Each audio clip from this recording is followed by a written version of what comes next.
Hi hello everyone, ఎలా ఉన్నారు? నేను మీ Jhansi. Welcome to my channel journey with Jhansi. చూడండి, మంకీస్కి డ్రెస్సులు వేయడం చూసాం, డాగ్స్కి డ్రెస్సులు వేయడం చూసాం, కానీ చెట్లకి డ్రెస్సులు వేయడం అయితే నేను ఇప్పుడే చూస్తున్నా. ఏదన్నా రీజన్ ఉండొచ్చు. ఊళ్ళతోటి చూడండి ఎంత బాగా అల్లారో.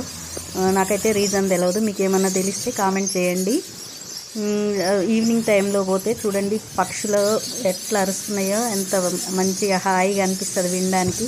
Thanks for watching. Like, share, subscribe to my channel. Bye bye.